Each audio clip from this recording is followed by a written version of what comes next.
Hello everyone, welcome back to Momo's Reading Corner. Today's video essay is going to be a much more serious one. It's about a science fiction novel that I've read many times over, Hyperion by Dan Simmons. Be warned, this video is going to contain extensive spoilers and lots of discussion of real and fictional violence.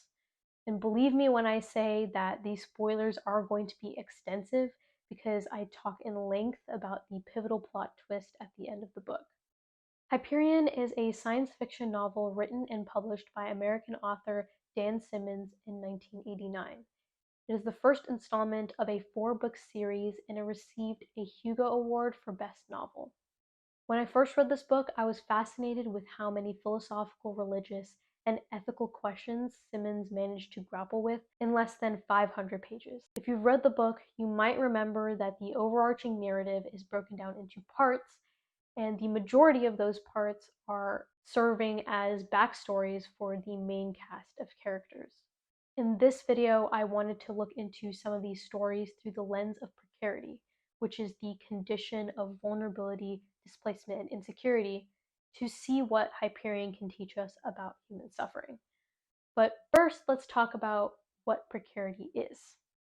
Judith Butler's Frames of War is where I was first introduced to the concept of precarity, which, in her words, is the politically induced condition in which certain populations suffer from failing social and economic networks of support. And as a result, they become differentially exposed to injury, violence, and death. From her perspective, all human lives are constantly at risk of being rendered disposable, either at will or accidentally, by other people. In other words, a life's value is not guaranteed because, for social and political reasons, others may not acknowledge that life as being worthy of value, and by extension, protection. Butler explores this concept through a few different examples, one of which being the torture, abuse, and overall human rights atrocities that occurred at Abu Ghraib prison in Iraq on detainees by the American military and CIA. Photos documented the horrifying acts that occurred in that prison, many of which featured American military officials posing with detainees actively being tortured or being forced to do extremely humiliating acts in front of the camera. The juxtaposition of these individuals in these photos is a clear demonstration of certain human lives being made precarious by the political and social circumstances of that time.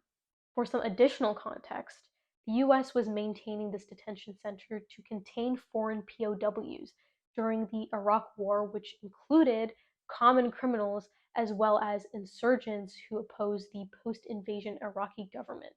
From the American military's perspective, these people were all valueless or disposable because of their opposition to the occupation and, in some cases, their support of the Saddam Hussein regime. Nevertheless, the prisoners were exposed to extreme amounts of injury, violence, and death because of the politically induced condition of war. Hyperion's universe contains parallels to the example Butler provided. We'll get more into the plot later, but basically the dominating interstellar government in Hyperion is called the Hegemony of Man, which is a socio-politico-cultural super entity. As we'll talk about in my analysis of sub-stories within Hyperion, the hegemony has had a hand in the subhumanization of tons of populations, which is why I thought it would be interesting to look at how Simmons discusses precarious life in the futuristic world that he created. As an aside, I do want to say I'm only vaguely discussing the abuse and torture that occurred in the prison. The horror goes far beyond what I've talked about here, so if you do any additional research about Abu Ghraib, I do recommend being a little bit careful. Anyways, now that we've talked a little bit about precarity and why I wanted to take on this lens, let's talk a little bit more about the historical and literary context behind the novel Hyperion.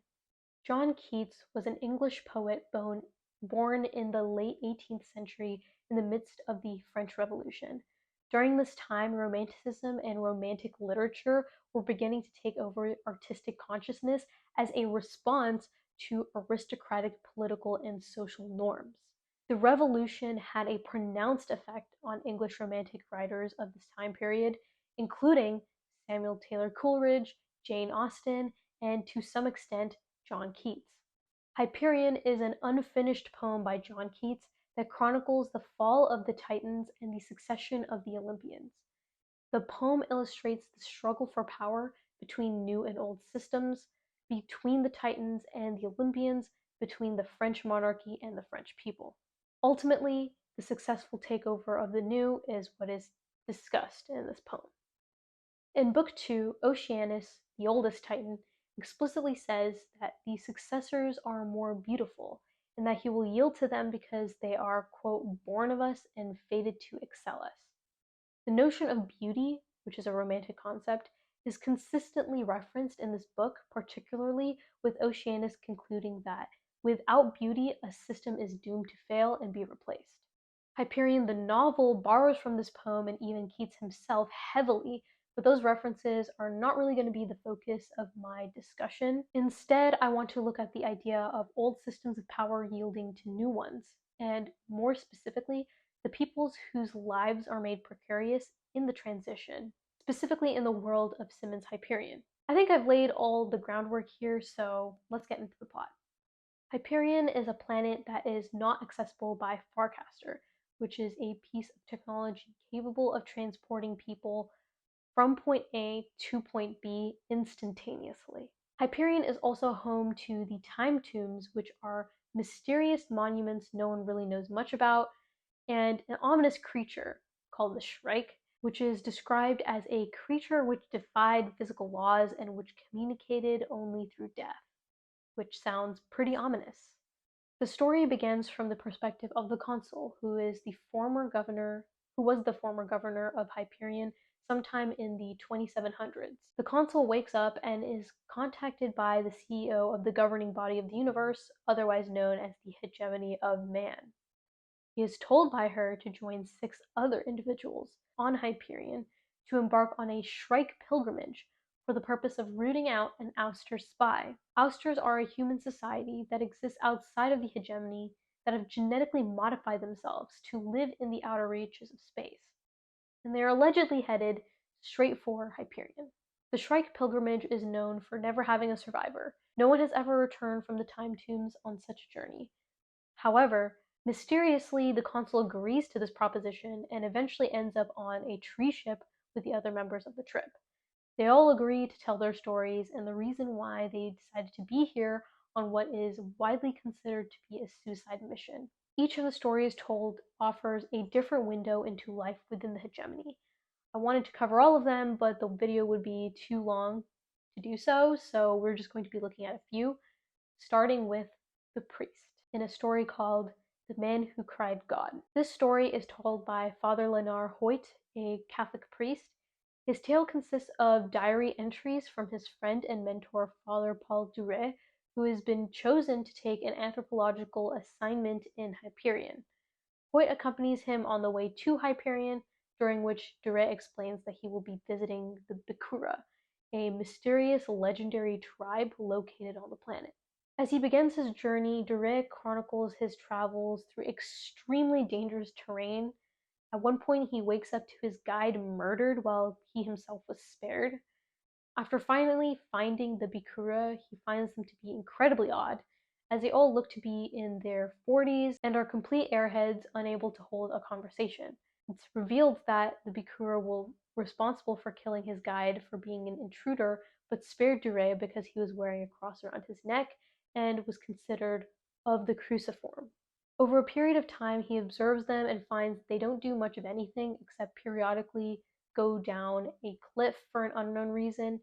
He follows them down there one time and discovers that they are worshipping in what seems to be a basilica. One day he is bathing and is seen by a Bikura who discovers that for whatever reason they were mistaken and Duret is not part of the cruciform. He's nearly killed by the group, but they eventually decide that he can just become part of the cruciform, after which they infect him with a parasite that they call the cruciform.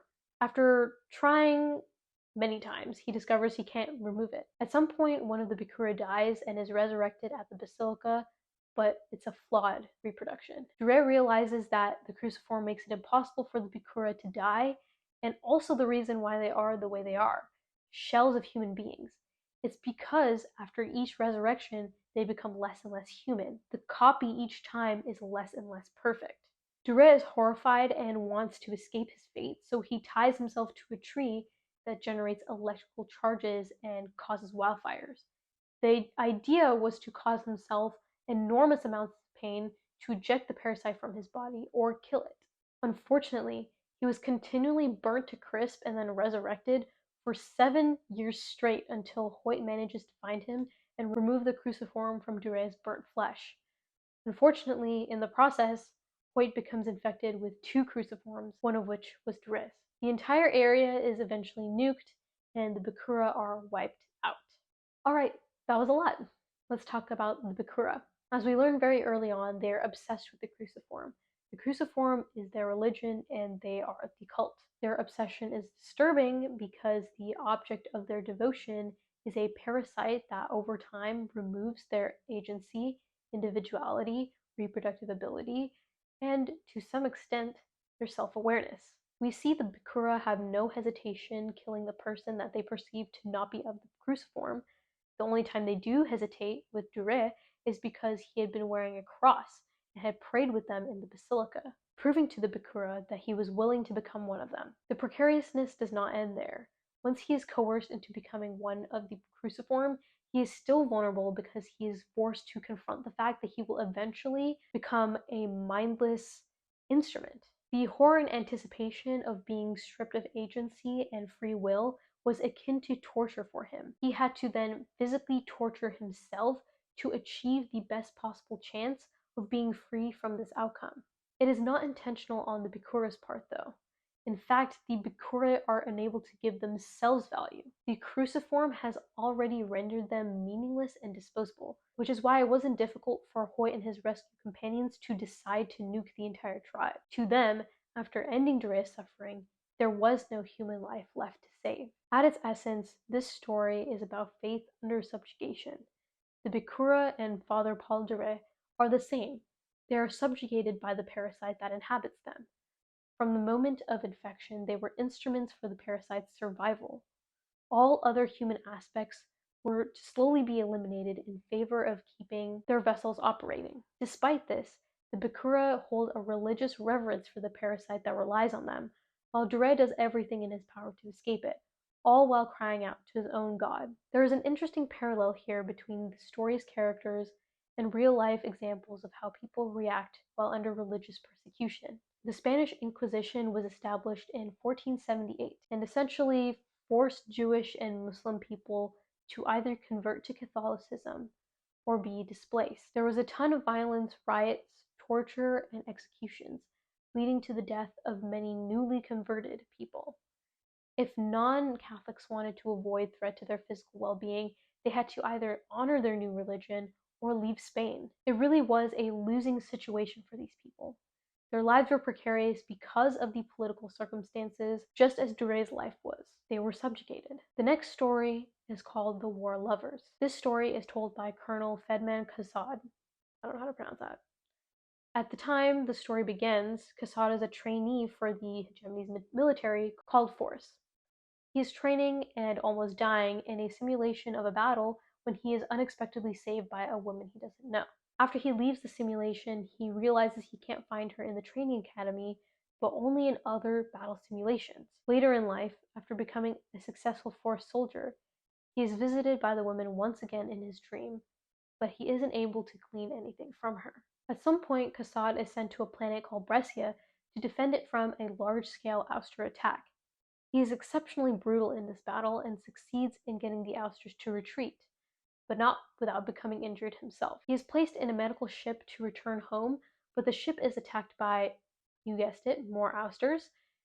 He manages to steal an ouster ship and crash lands on Hyperion in the City of Poets, which is at this point an abandoned settlement near the Time Tombs.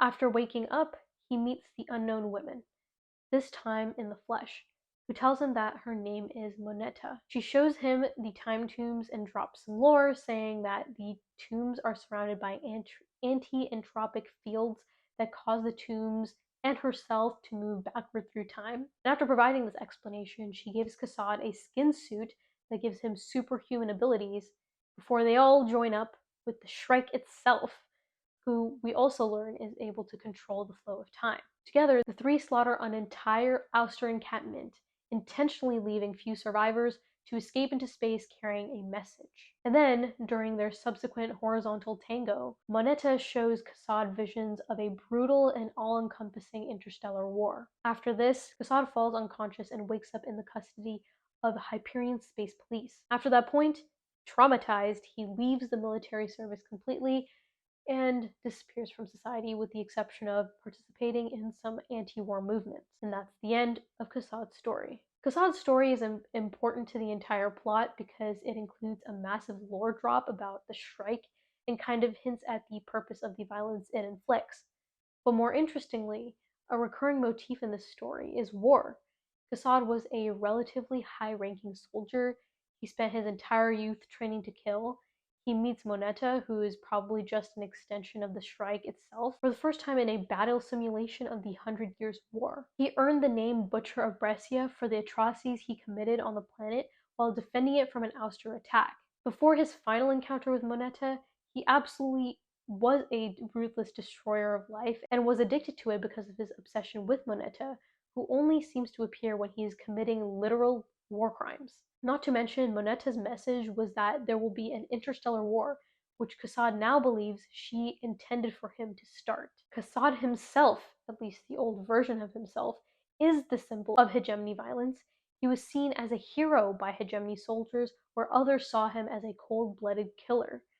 The hegemony and the Shrike both reward him for stripping his targets of their agency, humanity, and value. They are just targets. He eventually wakes up and recovers from this addiction to violence, but it's at the cost of losing his psyche. The next story is Remembering Siri. This story is told by the consul himself, and like the priest, is told primarily through the words of another person named Marin Aspic, specifically some recordings. He was part of a group of hegemony-sanctioned folks who were responsible for constructing a Farcaster in the orbit of a planet named Maui Covenant. In other words, he is a special defense soldier sent by the hegemony to ensure that the planet is inducted into its civilization. Aspic, during this extended construction period, visits the planet several times during its breaks. During his first visit, he meets a woman named Siri, and they quickly become lovers. Because Aspic lives on a spaceship, he avoids aging because he's constantly traveling at the speed of light,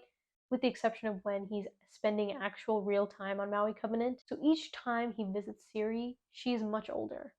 While weeks may pass for him, decades pass for her. Even so, she's completely loyal to him. Siri and a large amount of other Maui Covenant inhabitants want to resist the construction of the Farcaster on their planet because they fear that in becoming part of the hegemony through connection to the world web, their culture would be erased and ecology destroyed. For this reason, throughout the entire construction period, there is immense tension between the Special Defense Forces, who are a hegemony proxy, and the Maui Covenant separatists.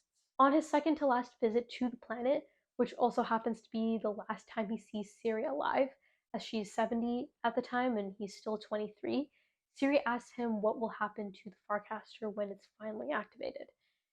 He tells her that the tourists will probably flood the planet and that it will become extremely industrialized because of its oil reserves. Aspic also tells her that any resistance to this industrialization and exploitation of the planet would definitely be met by forced oppression. On his final visit to Maui Covenant, his seventh visit, it is revealed to us that Aspic and Siri had children. His oldest son, Donald, shows him to Siri's tomb, which contains a diary from their time apart and instructions for him, including a bomb. He ultimately decides that the last thing he'll ever do is destroy the Farcaster, if only to buy the Separatists more time, and prevent the hegemony from destroying everything he had ever loved about Siri. The consul at this point stops the recordings to say that Aspic began a revolution only for it to be brutally crushed by the hegemony.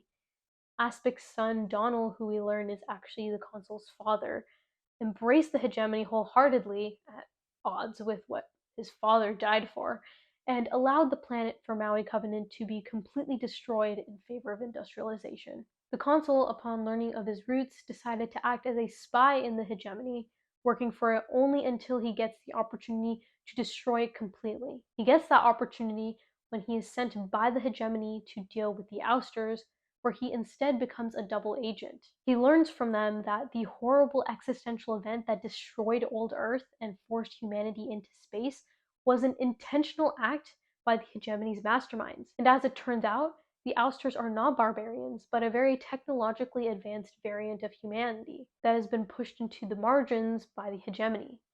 They believe that the Shrike is a tool sent from the future to help them liberate themselves from the hegemony's neo-colonial and violent grip. In fact, they have created a device capable of opening the time tombs and releasing the Shrike, but refuse to use it.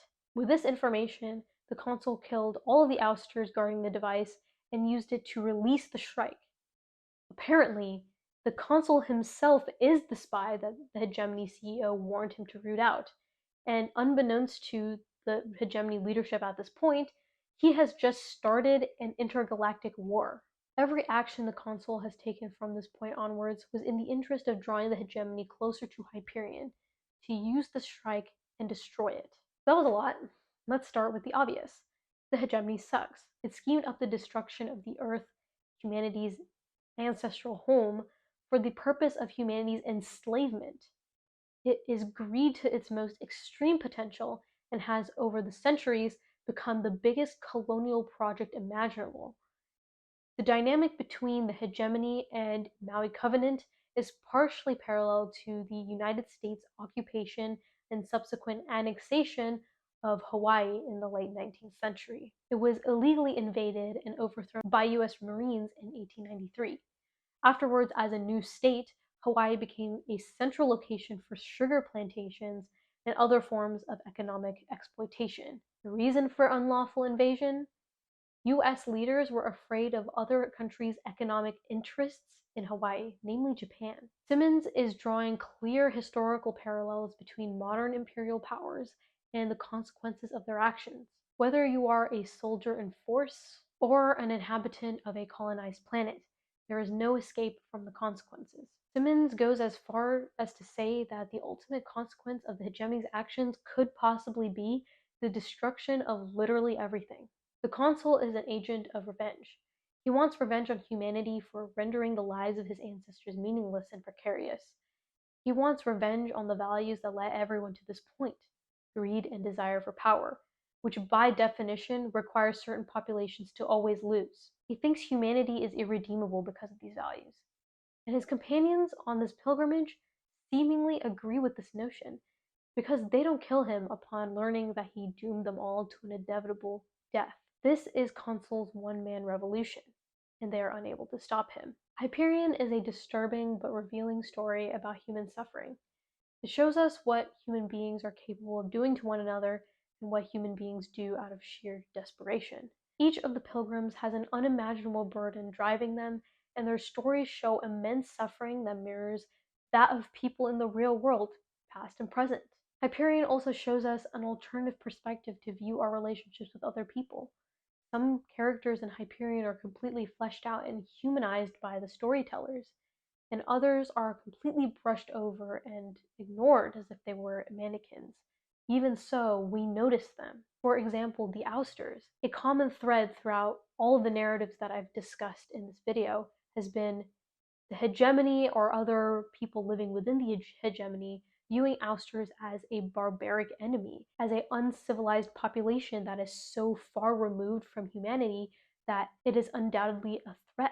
Many defining moments for the pilgrims telling their stories are centered around something involving ousters, whether it's the hegemony sending them to battle with ousters to kill as many of them as possible to ensure that there is no risk to the fall of the hegemony, or other coincidental interactions with the ousters, like with Kassad, the Shrike, and Moneta massacring a whole encampment of them on Hyperion. It is not until literally the last story in this novel that we learn that the ousters are not barbarians.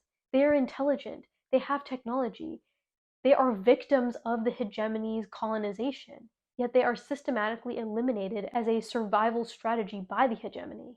This is a classic example of how a civilization's monopoly on violence can translate into pushing different populations of people into the margins, making their lives meaningless, and allowing other civilians to justify horrific amounts of violence against them. This is ultimately what I want to explore through the lens of precarity.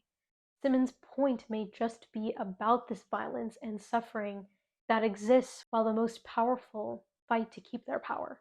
If you made it to the end of this video, thank you so much for your time. I hope you enjoyed hearing me talk about this book for like 40 minutes. I intend to create more videos like this, like essay type format, at least once a month if possible. And so if that's something that interests you, definitely let me know in the comments. That being said, my next few videos will probably be much shorter and much less dense when it comes to information. So definitely look out for those future videos. Thank you so much.